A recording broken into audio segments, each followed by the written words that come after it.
Okay, we're now moving on to part 3 of the Real Grade Aile Strike build, and now we're going to be focusing on the body. And check out that inner frame for this kit. It is actually, what do you think of this? Um, well, it's nice to see the inner frame for a Gundam on the Real Grade, since with the original RX-78 you got a choice of having an inner frame or a core fighter, and it wasn't as solid as this one, obviously, because it was made to come apart. Exactly. Now, as you I remember like that, this little feature. yes, I know, I was going to Pull the mention, arms back. those parts, the ones that I just put on right now, was from the arms itself, and it goes on to Mhm. here, where of course you just turn it inwards, and it pretty much shows the function of the shoulder.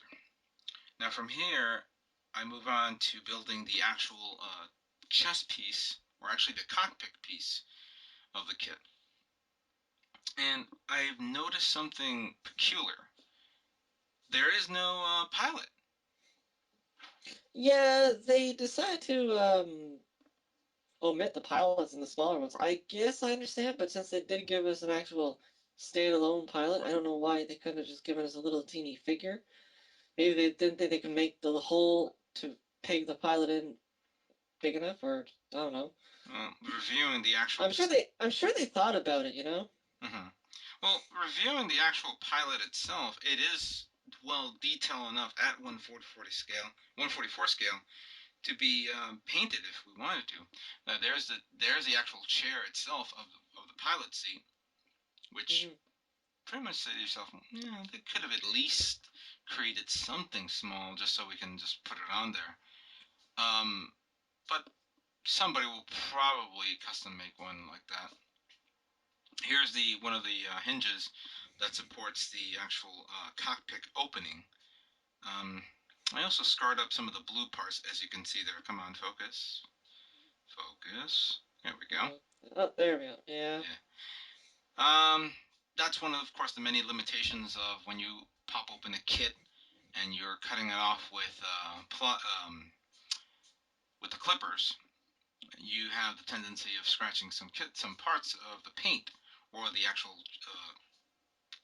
what was it, plastic part itself. Hmm. Which now brings me to my next point, and I never got a chance to actually show it off on video.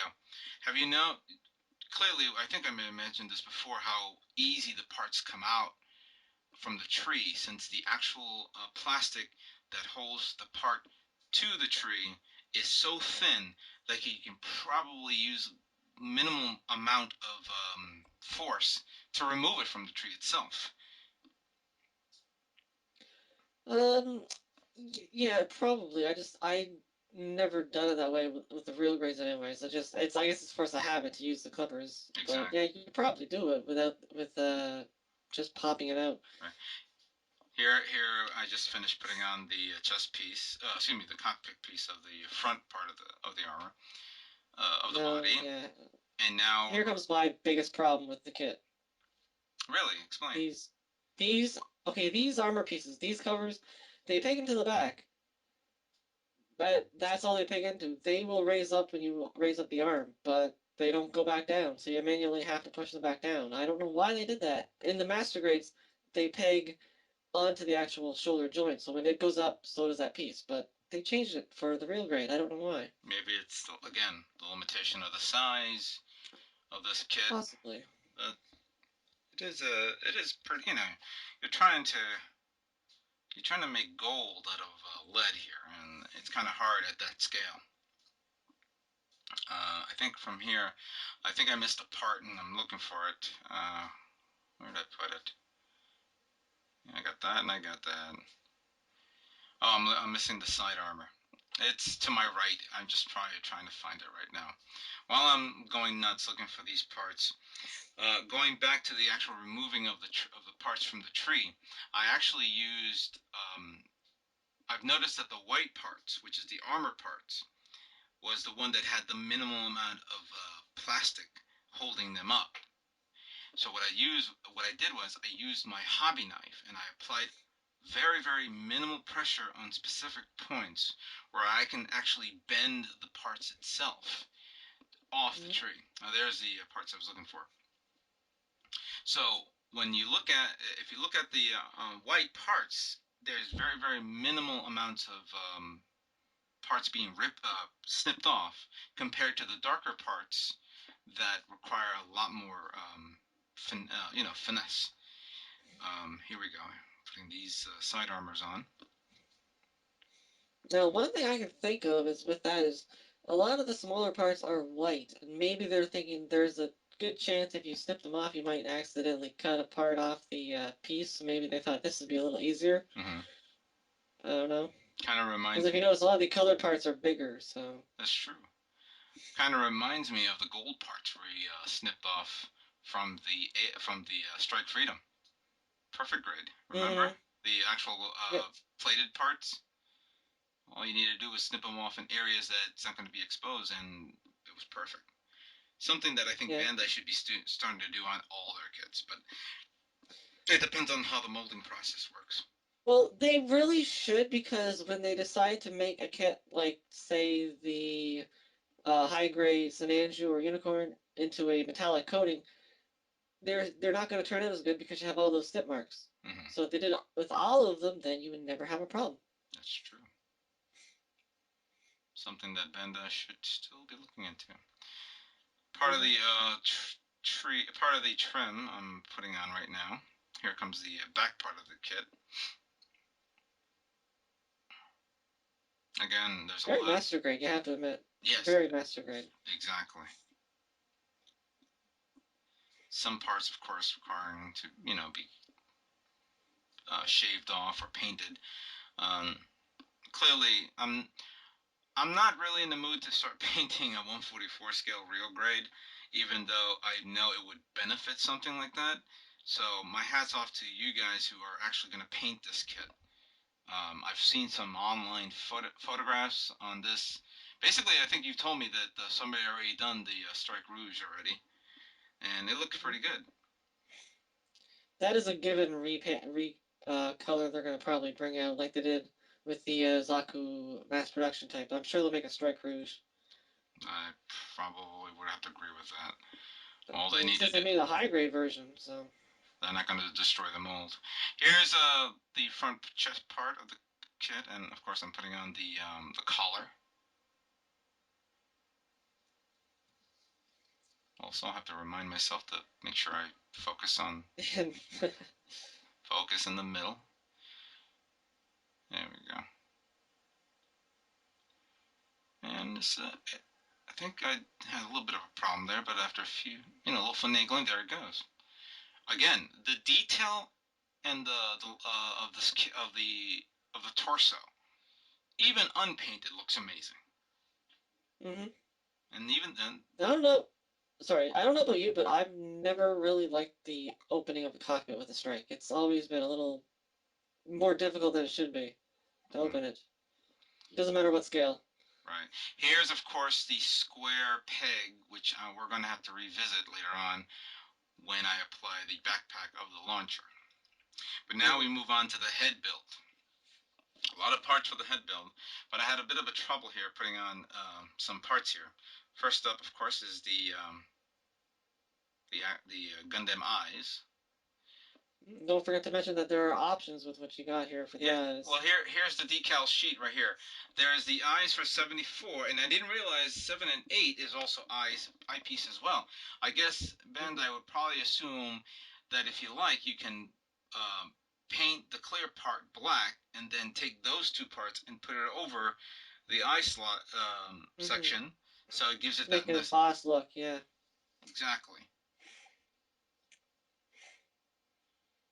And then maybe if someone wanted to do sort of a, since I'm trying to remember, the forehead camera is clear, so maybe you could get a little bit of light piping in there if you use it the other way around with the black border. That could be, Possibly. but it's still too small. Mm, I don't know. It's It's. possible. I mean, By the way, have you had yeah, difficulties with this? I did have problems with that. I was like, I I was have to admit. wondering what happened here because why? I mean, I didn't understand the concept as why these parts were too loose. You would assume they would snap in without any problems, but Hmm. I don't know. At that moment, I was kind of like a bit curious: is this right? Am I doing it wrong? Reviewing the manual, reviewing the decals, if there was any problems. Also, I forgot a part. That guy. Ugh, Now, as you what see, is the that? charcoal parts didn't have to benefit the actual design of the tree from the white parts Hmm. because it's internal. So that really, that's pretty much a given. Hmm. Let me see. Like, look over here. Look at the tree. You see how that's too thick there, Yep. and then how it's designed. So if you use knives, you can actually slice them off to the side. So that's fine if you use a knife. Using the hobby knife, the cutter would probably damage that part a little bit more if you're not very careful.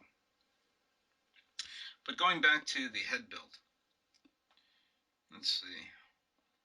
I think I gotta figure out how to position this. And there we go. The other side. Flip it. Flip it.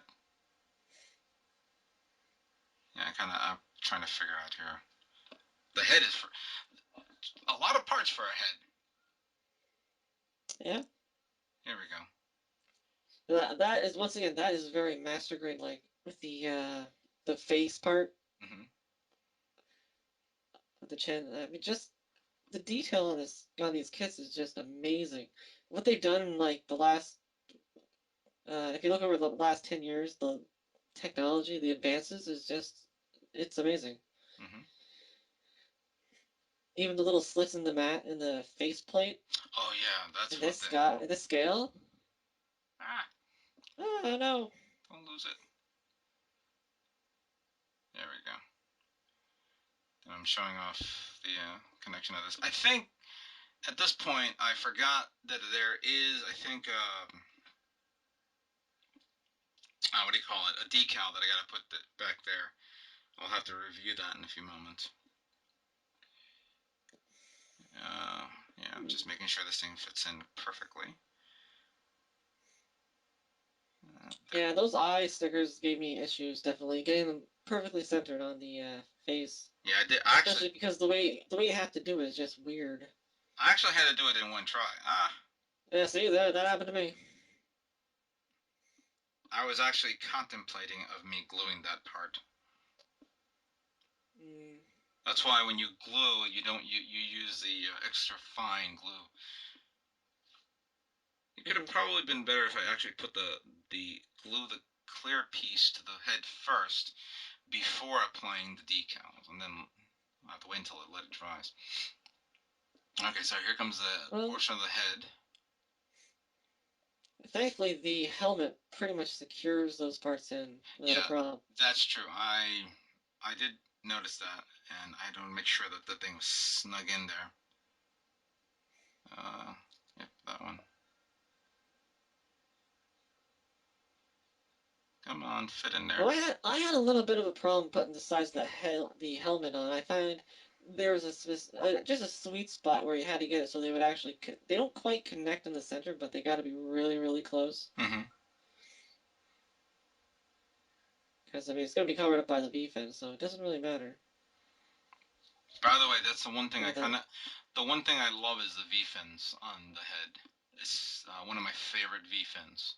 Out of all the kits I've done with building, whether it's Hmm. Destiny or Strike or Strike Freedom or any other series, the V fins on the Strike on the Aile Strike is actually one of my favorites.